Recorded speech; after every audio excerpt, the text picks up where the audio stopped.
Limbah medis kerap menjadi isu lingkungan yang terus memprihatinkan. Kementerian Lingkungan Hidup KLHK mencatat, kenaikan limbah medis selama pandemi COVID-19 terus meningkat hingga 50%. Secara nasional, Ombudsman RI pun juga mencatat limbah medis mencapai 138 ton per hari.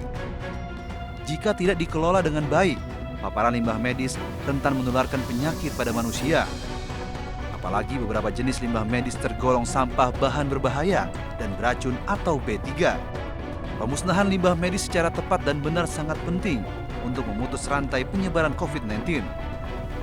Pengelolaan limbah bahan berbahaya dan beracun dari fasilitas layanan kesehatan seperti puskesmas, klinik, dan rumah sakit wajib dikelola dengan baik. Limbah medis ini terdiri dari limbah infeksius, limbah patologis, limbah benda tajam, limbah bahan kimia kadaluarsa, tumpahan atau sisa kemasan, limbah radioaktif, limbah sitotoksik, limbah farmasi, limbah peralatan medis yang memiliki kandungan logam berat tinggi, dan limbah tabung gas atau kontainer bertekanan. Untuk mengurangi atau menghilangkan sifat bahaya dan beracun, pengelolaan limbah medis dapat dilakukan dengan berbagai cara.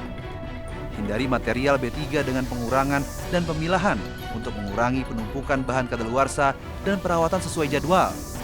Pisahkan dan wadahi sesuai jenis dan karakternya. Kemudian simpan limbah medis sesuai ketentuan pewarnaan, simbol, dan label. Penyimpanan limbah medis juga harus sesuai waktu yang ditentukan dengan membuat laporan dan catatan penyimpanan. RSUD Cibinong menjadi salah satu rumah sakit yang mengelola limbah medis tahap pertama secara mandiri. Sampah medis dipilah sesuai jenis dan karakternya.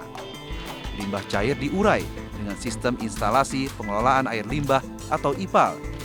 Dan limbah padat dibakar untuk meminimalisir resiko infeksi. Namun abu hasil pembakaran limbah medis ini masih harus dikelola agar tidak mencemari lingkungan. Pihak rumah sakit pun menyerahkan pengelolaan ini kepada perusahaan pengolahan limbah. Hasil dari insinerator biasanya ada debu atau as seperti itu, ya. Dan itu tidak kita buang sembarangan karena memang itu juga akan menimbulkan infeksius kepada yang lain, akan berbahaya, kira-kira seperti itu.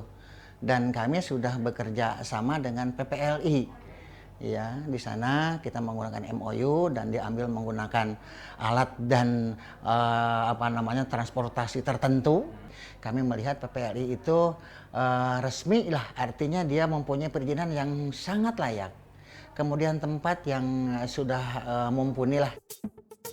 Lantas bagaimana seharusnya pengolahan limbah medis yang aman? Layanan Pusat Pengolahan Limbah Bahan Beracun dan Berbahaya (PPLI) terus berupaya mengelola limbah medis secara terpadu. Setiap bulannya, sebanyak 25 ton limbah medis diolah agar tidak mencemari lingkungan dan membahayakan manusia. Kami akan segera memiliki fasilitas baru, insinerator dengan teknologi yang paling canggih di Indonesia. Karena itu kami sejak 2 tahun lalu mulai memfokuskan servis kami selain limbah industri juga kepada limbah medis, limbah rumah sakit, limbah infeksius. Kita juga menggunakan sistem pembakaran yang lebih ramah lingkungan. Dengan berbagai teknologi terbaru, telah disiapkan insinerator tercanggih di Indonesia. Alat ini siap menampung 50 ton sampah medis yang dibakar dengan metode self-combustion dan diklaim ramah lingkungan. Nah, pemirsa, di belakang saya ini adalah alat insinerator tercanggih di Indonesia, di mana alat ini sedang diinstalasi dan nantinya alat ini siap menampung sekitar 50 ton sampah medis yang akan dibakar dengan metode self-combustion, di mana metode ini diklaim menjadi metode yang lebih ramah lingkungan, sehingga akan menghemat energi. Pengelolaan limbah harus dilakukan dengan baik agar terbebas dari bahaya lingkungan.